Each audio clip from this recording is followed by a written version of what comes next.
바나바의 전도의 여행이 시작되었습니다. 가장 먼저 보냄받은 곳은 이 구브로라는 섬나라입니다. 물론 구브로로 가기 위해서 안디옥에서 실루기아라는 항구 도시를 거치긴 하지만 그 주 목적지는 구브로라고 보여집니다. 이 구브로는요, 경기도보다 조금 더 작은 섬나라였는데 어떻게 결정했느냐, 4절에 보니까 성령께서 그리로 보내셨다라고 말씀하고 있습니다. 그런데 여러분, 세상 끝까지 복음을 전하라고 하셨다면 넓은 곳으로 가야 되지 않겠습니까? 세상 넓은 곳으로 가야 되는데 왜 그렇게 작은 섬나라부터 가게 만드셨을까요? 설을 맞아서 좀 설용으로 좀 해석을 해보자면, 어찌 보면 이 구브로의 고향이거든요. 구브로의 고향이 아니라 죄송합니다. 바나바의 고향이거든요. 구브로가. 이 바나바의 고향이기 때문에 먼저 너의 고향의 그리스도의 말씀을 전하라 라고 하신 것은 아닐까.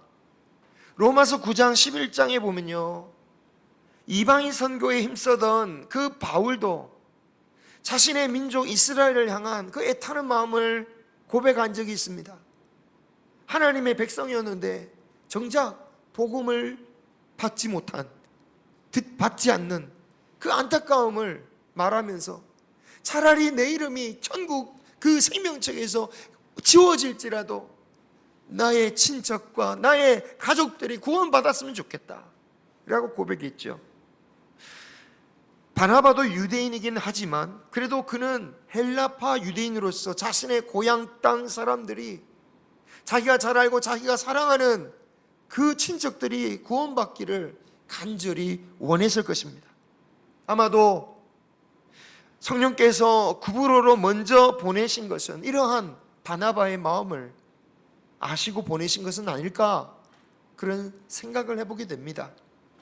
물론 이런 해석은 확실하다라고 말할 수는 없겠지만 꼭 이 본문이 아니더라도 우리가 전도하고 선교해야 할 1차 대상은 먼저 우리의 가족이며 우리의 친척이며 우리의 이웃이라는 점은 분명한 사실입니다. 주님이 제자들에게 사명을 주실 때에도 먼저 제자들이 머물고 있는 예루살렘과 그리고 온 유대와 그리고 사마리아와 땅끝까지, 즉 가까운 데서부터 멀리 이르기까지 전도하라고 하셨지요. 물론 이것을 잘못 오해해서 가까운 사람도 다 전도 못했는데 멀리 가서 선교하냐? 라고 비판한다면 그것은 성경의 의도, 예수님의 의도나 그리고 선교의 역사와도 맞지 않는 것이겠죠. 다만 분명한 것은 바울이 그랬듯이 가까운 사람을 향한 그 구원의 사명은 우리 평생의 기도 제목이어야 하고, 또 우리의 마음에 빚진 것처럼 참으로 우리의 평생의 기도 제목이 되어야 될 줄 믿습니다. 그 부담감을 가지고 항상 끊임없이 기도하시기를 바랍니다. 그런데 사실 가까운 사람이 전도하기 제일 어려워요. 가까운 이들의 그 인간적인 선입관 때문일 수도 있고, 복음을 전하는 사람의 부족함, 연약함 때문이기도 하겠죠. 예수님의 고향 사람들이 예수님을 영접하지 않은 것은 그들이 예수님에 대해서 잘 알고 있다라는 선입관 때문이었다면, 주로 우리들의 경우는 우리의 부족함 때문일 때가 많을 겁니다. 제가 설교하면서 제일 눈치 보는 게 우리 가족들이에요. 제가 설교하는데 제 가족이 저를 보지 않거나 딴청을 피우거나 한숨을 피우거나 피식 웃으면 설교하기 힘들어요. 겁나요. 반대로 제가 설교하는데 열렬한 성도처럼 뚫어지게 저를 쳐다보고 있으면 제가 막 힘을 얻어요. 그렇습니다.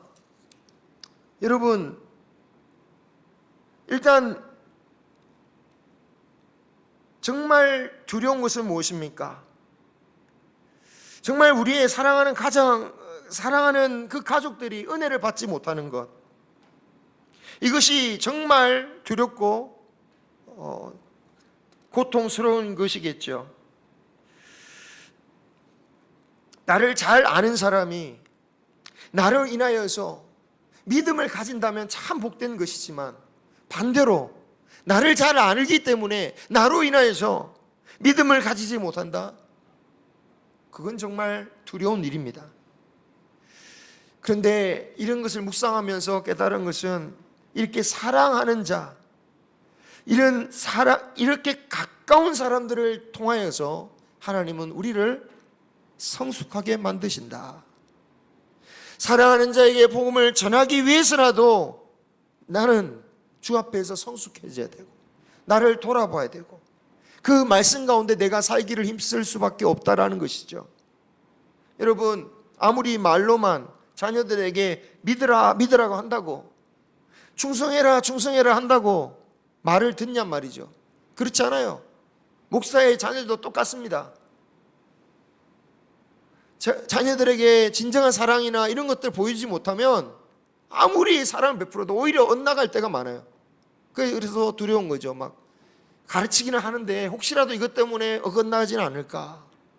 실제로 목사의 자녀들이 어긋나는 경우들도 꽤 있거든요. 정말 자녀들을 위해서, 자녀들의 영혼을 위해서는 말로만이 아니라 내 몸으로, 내 진심으로 그리스도를 내가 주 앞에서 성숙해져야 된다라는 것입니다. 나의 사랑하는 가족의 영혼을 위해서라도 나의 믿음이 자라고 성숙해야 돼야 된다라는 거죠. 그리고 그것은 무엇보다도 바로 나 자신의 영혼을 위해서 유익한 것입니다. 그렇다면 하나님은 우리의 사랑하는 가까운 자들, 가족들을 통하여 오히려 나를 성숙시켜 주시는 것이죠. 사랑하는 성도 여러분, 포기하지 마시고 정말 우리의 사랑하는 가족들, 친척들을 위해서 기도하시되, 그렇게 말로만 끝나는 것이 아니라 내 자신이 그들 앞에서 그리스도인의 빛을 품는 사람으로서 성숙해지기를 주님의 이름으로 축원합니다. 내가 주 앞에서 더 낮아지고, 그래서 아버지 학교도 참 중요한 것 같아요. 아버지 학교 같은 게 뭐냐면, 주 안에서 내가 진정한 아버지의 모습, 사랑의 아버지, 그런 모습을 회복하는 거거든요. 그런 모습으로 섬길 때에 자녀들과 그 가정이 화목되어지고 그 가정이 진짜 천국이 된다라는 거죠. 진정으로 여러분의 가정이 이 말씀에 순종함으로 천국이 되시기를 축복합니다. 자, 그렇게 바울과 바나바는 실루기아에서 가장 가까운 이 구브로의 항구 도시인 살람이라는 곳으로 갑니다. 그때 당시 살라미는 우리나라로 치면 부산 정도로 되는, 그 구브로라는 섬 안에서 부산 정도의 역할을 하는 그런 도시였습니다. 이스라엘로부터도 배 타고 하루 정도면 갈 수 있는 아주 가까운 거리죠. 그래서 역사적으로나 또 생계적인 이유로나 많은 유대인들이 건너와 살고 있던 곳이었습니다. 그래서 회당들도 여러 군데였죠. 바울과 바나바는 그 여러 회당을 두루 찾아다니면서 하나님의 말씀을 전했습니다. 아마도 많은 유대인들이 있는 곳이었으니까 여러 날을 머물렀을 겁니다. 그렇게 전한 다음 이제는 섬의 반대편, 그 반대편에 있는 바보를 향해 가는데요, 그냥 그 바보까지 직행했다기보다는 그 중간에 여러 도시들이 있으니까 그 여러 도시도 거쳐가면서 복음을 전하면서 갔을 거예요. 이 거리가 한 6, 7일 정도 걸리는 거리지만 그 중간에 사역으로 인해서 아마 한 시간은 훨씬 더 많이 걸렸겠죠. 그리고 마침내 이르는 이 바보란 곳은 지금은 파포스라고 불리는데요, 이 구브로에서의 마지막 항구 도시입니다. 이곳은 로마 시대의 유적이 많이 남아 있는 곳인데, 그래서 지금 그곳은 관광지로서 로마의 많은 흔적이 남아서 아주 많은 지역이 그 유네스코 세계유산으로 등재된 곳이기도 합니다. 그만큼 화려한 곳이었다라는 거죠. 처음 도착했던 살람이란 도시가 부산 정도 되는 역할을 했다면, 이 바보란 곳은 지금 우리가 살고 있는 세종 정도의 역할을 했다고 보면 됩니다. 그래서 행정 중심 도시였다라는 거예요. 그래서 그곳에는 누가 있었냐면 로마 총독이 있었습니다. 이런 도시의 성향이나 위치적인 조건 때문에 살라미에 비해서 유대인이 별로 없었어요. 그래서 이방인들, 현지인들에게 주로 복음을 전할 기회가 많았던 것으로 보이는데, 어떻게 알 수 있느냐? 그 이방인들이 복음의 영향을 받았기 때문에 로마 총독이 하나님의 말씀이 무엇인가 궁금해서 불러왔다라는 겁니다. 유대인들도 별로 없는 곳에서 현지인들에게 영향을 일으키지 않았더라면 로마 총독이 굳이 유대인들도 별로 없는 그 바보란 곳에서 이 바울과 바나바를 부를 리는 없었겠죠. 그런데 주목할 것은 이 로마 총독의 이름이 뭐냐? 서기오 바울이었다라는 거예요. 바울이 바울을 부른 거예요. 말장난 같죠? 단순히 우연으로만 볼 수 없는 게, 오늘 말씀까지는 계속해서 이 사울이라고 불렸던 이 바울이 이제부터 이 서기오 바울을 만난 시점부터는 오직 바울로만 불린다라는 거예요. 더 이상 사울로 불리지 않습니다. 예전에는 이 말씀 보면서 사울이 바울이 된 것은 예수님을 믿어서 계명했다라는 식으로 이해를 했지만 사실은 같은 이름이에요. 다만 유대식으로 불리는 그 이름이 사울이고 로마식으로 불렸던 이름이 바울인 거예요. 그런데 이렇게 로마식 이름으로 불렸다라는 것이 중요한 의미인 겁니다. 무슨 말입니까? 유대식 이름이 아닌 로마식 이름으로 불렸던 그 이유는 이제 바울이 이방인 사도로서의 정체성이 확립되어졌다, 바로 이때부터 시작되었다라는 것을 보여주는 거죠. 물론 이때 이 이후로도 바울은 회당을 다니면서 유대인들에게 복음을 전하기는 하지만 그때 반응은 공통적으로 유대인들이 반대하고 이방인들이 영접하는 일들이 반복되어져요. 오늘 말씀에도 대적하는 유대인이 등장합니다. 총독에게 자문을 해주던 바예수라는 유대인이었어요. 또 말장난 같은 이름이 등장합니다. 그죠? 바울과 같은 이름의 사람이 나오더니 이제는 아예 예수님의 이름과 똑같은 사람이 나와요. 이 바예수라는 말은 예수님의 아들이라는 뜻이거든요. 예수의 아들. 히브리식 이름에 바자 붙으면 아들이란 뜻입니다. 바나바, 긍휼의 아들. 바울은 아닙니다. 바울은 로마식 이름이니까요. 유대식은 사울이니까. 바돌로메, 돌로메의 아들이란 뜻입니다. 그러니까 사실 예수라는 이름은 그렇게 드문 이름은 아니었습니다. 유대 사회에서 흔히 쓰이던 이름이에요. 구약의 요수아라는 이름을 헬라식으로 발음하면 예수예요. 또 골로새서에 유스도라는 예수가 있었다라고 말하죠.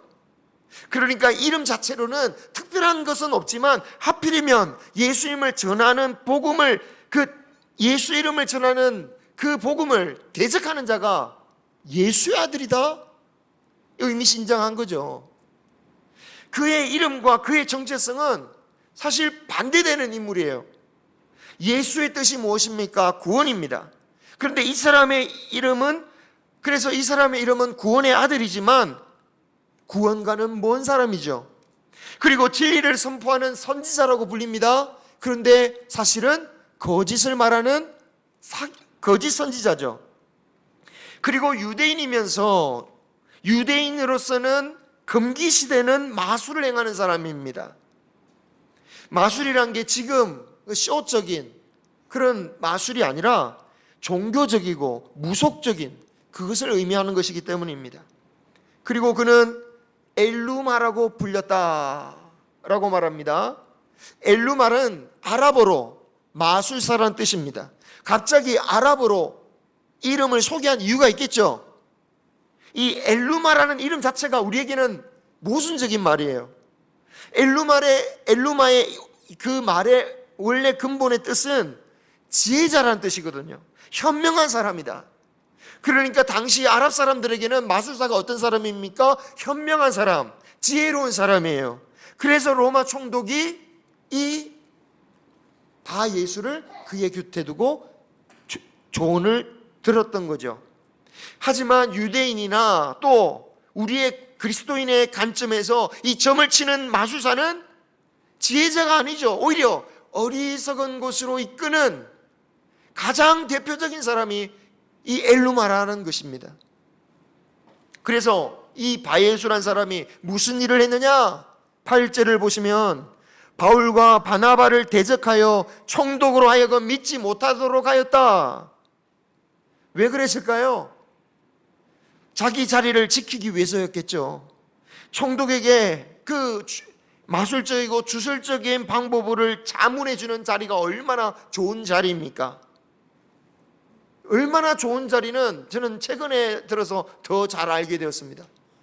힘 있는 사람에게 조언하니까 어떤 일이 벌어질까요? 야, 저 사람에게 부탁하면 와, 저 사람 저기 높은 사람에게 가서 뭔 말 해주겠다, 자리 하나 주겠다. 그 사람에게 얼마나 많은 뇌물과 선물들과 청탁이 들어가겠습니까?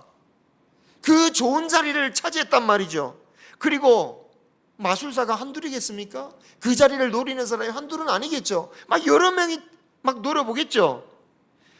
아마도 이 바예수에게는 하나님의 말씀을 전한다는 바울과 바나바가 마치 자기의 자리를 노리는 경쟁자처럼 보였다라는 거예요.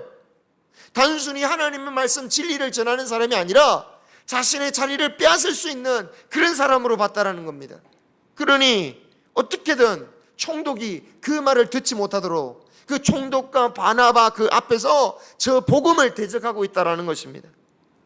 자, 이것을 보면 이 바예수란 사람의 정체가 드러나죠. 유대교의 기준에서도 그는 배교자입니다. 그죠? 유대인의 기준으로만 봐도 그 사람은 진실된 사람이 아니에요. 오직 자신의 욕망을 위해서 거짓에 사로잡힌 사람입니다. 바울은 이런 바예수의 정체를 똑바로 쳐다보고 있습니다. 주목했다. 그 정체를 딱 봤다는 거예요. 그리고 말합니다. 너는 마귀의 자식이요 모든 의의 원수요 주의 바른 길을 굽게 하기를 그치지 아니하겠느냐라고 꾸짖습니다. 여러분, 어느 시대건 바예수와 같은 자는 있기 마련입니다. 우리가 이런 자들에게 유혹당해서는 안 됩니다. 이권의 자리를 놓치지 않기 위해서 자신의 자리를 지키고자 마귀의 자식이 되고 의의 원수가 되고 바른 길을 굽게 하는 자가 바로 바예수와 같은 사람입니다. 저는 바예수는 아마도 스스로가 생각하기를 정말 자신이 지혜와 길을 가르치는 사람이라고 스스로 생각했을 거라고 생각합니다. 진짜 다른 사람을 속이려면 먼저 자신이 속아야 되거든요. 자신도 그렇게 믿거든요. 진짜 거짓 선지자들은 사실은 자신부터 속은 사람들이에요. 무엇으로부터 속은 겁니까? 탐욕으로부터. 그들의 정체를 드러내는 것도요, 결국은 그들의 탐욕으로부터 그들의 정체를 드러내게 됩니다. 그럴듯한 말로 하나님의 일을 말하지만 결과적으로 가만히 보면 자기가 배가 부르는 거예요. 자기가 부자 되는 거예요. 자기의 주머니를 채우는 거예요. 아무리 그럴듯한 자처럼 보여도 결국 그 사람이 어떻게 살아가는지를 보면 알 수가 있는 것입니다. 자신의 배를 채우기 위해서 수단과 방법을 가리지 않는 것으로 그들은 스스로 자신이 거짓 사기꾼이라는 것을 증명합니다. 바예수란 사람도 바로 그런 사람이죠. 여러분, 우리가 이 말씀을 먼 얘기로 볼 게 아니라 우리도 얼마든지 속을 수 있다는 점을 기억해야 됩니다. 왜냐하면 우리가 속아 넘어갈 수 있는 그 내재되어 있는 우리 마음에 내재된 게 있거든요. 어떻게 우리도 속아 넘어갈 수 있습니까? 우리 속에도 탐욕이 있기 때문이죠. 여러분, 로마 총독 서기오 바울은요 7절에 보면 지혜 있는 사람이라고 했습니다. 이 로마 총독이 어리석은 사람이 아니에요. 지혜 있는 사람이에요. 그래서 바울과 바나바를 초청해서 말씀을 듣고자 했던 거겠죠. 그런데 그 사람이 바예수와 같은 사람을 옆에 두고 조언을 들었단 말이죠. 세상에 아무리 지혜자라도 한순간에 어리석어지는 것은 순식간입니다. 제가 유튜브를 보다가 순간적으로 사로잡힌 유튜브가 있었습니다. 올해 제 나이에 제 띠에 재물운이 대박이다 딱 써 있는 거예요. 우와, 이게 뭐야 이러면서 눈이 번쩍 뜨면서 잠도 확 깨면서 저도 모르게 클릭할 뻔했습니다. 갑자기 막 속이 흥분되어지고 여러 정황을 보면서 그럴 것 같은데, 그 생각과 그 흥분이 일어나는 데는 1초도 안 걸린 것 같아요. 0.1초 만에 번쩍 생각나는 거예요. 그리고 그런 저 자신을 보면서 저는 놀랐습니다. 뭐 하는 거야? 뭐 하는 짓이야? 그렇게 점치는 것을 싫어하고 물질적인 신앙을 경계해야 된다라고 그렇게 수도 없이 외치면서, 야, 너 내 나이 때 내 띠에 재물운이 폭발한다, 그 말에 그냥 눈이 번쩍 띄어지면서 클릭할 뻔했거든요. 그것은 아마도 제 안에 있는, 어찌 보면 참고 인내했던 그 숨겨진 욕망을 그 유튜브 제목이 탁 건드린 거예요. 여러분, 저만 그렇겠습니까? 믿음을 가졌다면서 욕망 때문에 눈이 뒤집어지고 깨닫지 못하면 그것이 무엇입니까? 신앙의 종말이 되는 거죠. 신앙이 종말. 하나님을 향한 신앙이 끝이 난다라는 거예요. 왜냐? 그것은 하나님을 떠나 우상 숭배하는 것이나 마찬가지이기 때문입니다. 골로새서 3장 1절입니다. 같이 읽겠습니다. 시작. 그러므로 땅에 있는 지체를 죽이라. 곧 음란과 부정과 사욕과 악한 정욕과 탐심이니 탐심은 우상 숭배니라. 아멘. 유혹은 당할 수 있죠. 유혹은 누구나 당합니다. 왜 안 가지고 싶겠습니까? 가지고 싶죠. 가지는 거, 노력하는 것도 괜찮습니다. 하지만 그것에서 지배당해서 하나님보다 그 말씀에 이끌리고 그에게 혹하는 것은 우상 숭배다라는 거예요. 최근에 정말 희한한 이단이 뉴스에 나왔습니다. 이단은 진짜 이단일까? 사기꾼 아닐까? 이런 생각이 드는데, 어느 글쓰기 강사가 자기가 재림 예수라고 사람들을 유혹하는데, 사람들에게는 여러분 이제 말세가 되었으니 재산이 필요 없다 이렇게 해놓고, 자기는 자녀들에게 막 고급 사립학교를 보내고 막 보험을 엄청나게 들어놨어요. 또 알고 보니까 부인이 저기 크루즈 사업을 하는 게 들통나니까 뭐라고 하냐면, 나의 부인은 원래 인어족이라고, 바다에 사는 인어족인데 그 나라를 통치하기 위해서 크루즈 사업을 하고 있다고. 아마 들어보셨을 거예요, 그죠? 뉴스 보셨겠죠? 놀라운 것은 이 말도 안 되는 종교에 수많은 사람들이 돈을 갖다 바쳤다라는 거예요. 여러분, 왜 속을까요? 여러분, 사람을 지혜롭게 만드는 것은 참 어렵습니다. 하나님의 말씀을 할 때는 막 졸아요. 막 듣기가 너무 힘들어. 너무 힘들어. 하지만 어리석은 말을 하면 참 금방금방 따라간단 말이죠. 마치 의자 위에서 사람을 끌어올리는 것은 힘드는데, 의자 위에 올라간 사람 손을 잡고 탁 한번 싹 당기면 쉽게 내려오듯이, 지혜롭게 하기는 어려워도 어리석게 하기는 참 쉽다란 말이죠. 바예수란 자가 지혜로운 로마 총독을 그렇게 어리석게 만들어 왔고 참 지혜를 막아서고 있었던 것입니다. 그죠? 지혜로운 사람인데 그 지혜로운 사람을 이 바예수가, 그 어리석은 사람이 막고 있었던 거죠. 그런 바예수를 향해 바울은 진짜 하나님의 예언을 합니다. 11절에 주의 손이 내 위에 있으니 네가 맹인이 되어 얼마 동안 해를 보지 못하리라. 그러니까 즉시 안개와 어둠이 그를 덮어 인도할 사람을 더듬으면서 찾아 헤맸다라고 되어 있습니다. 여러분, 이 말씀을 보니까 완전히 맹인이 되었다, 죽을 때까지 맹인이 되었다는 말은 아니죠. 여러 해 동안이니까 한 몇 년간 안 보인다, 그 다음에 눈을 뜨게 될 것이다 라고 말씀하는 것 같습니다. 최소한 몇 년간 고생하게 될 것이다.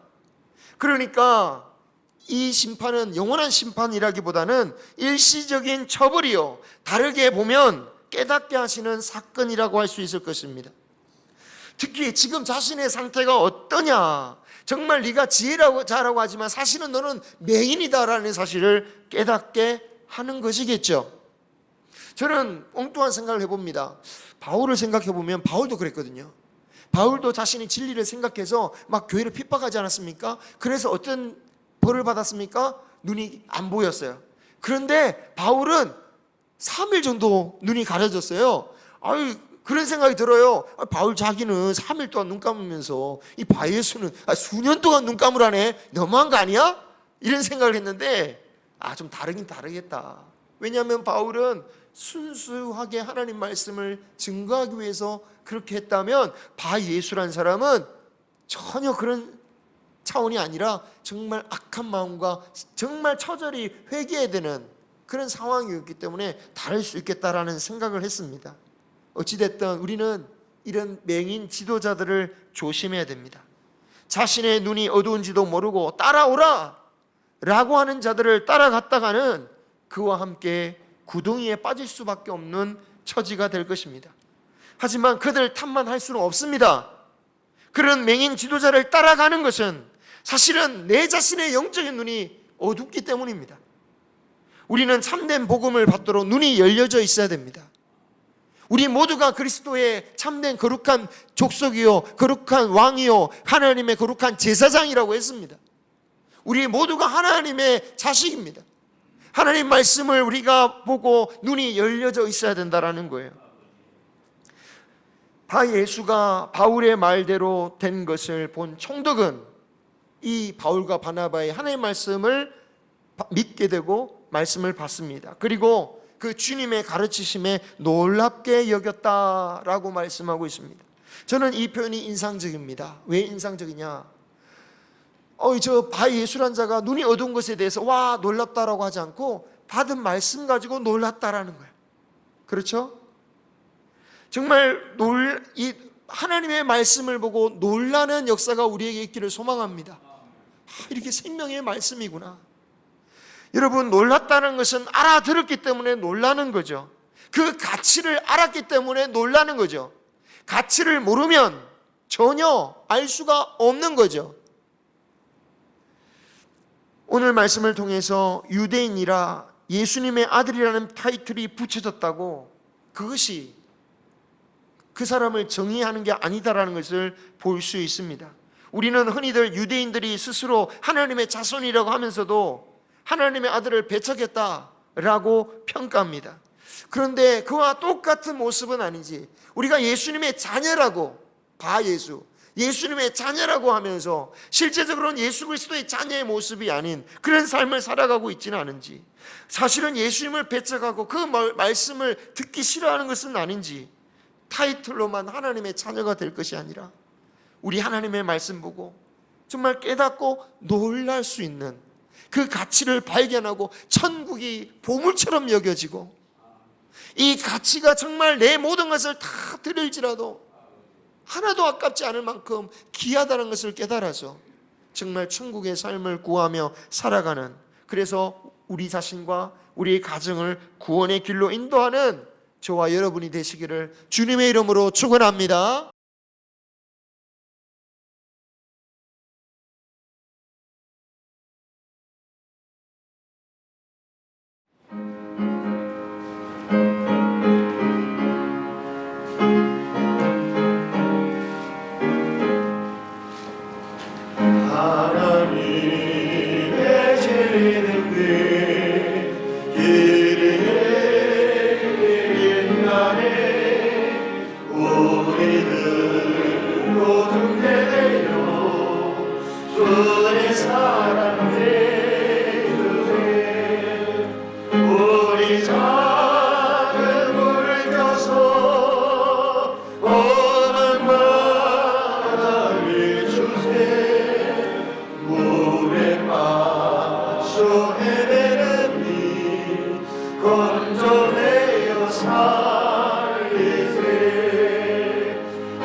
비춰라 빛을 찾아 헤매는 이 생명선의 공도라.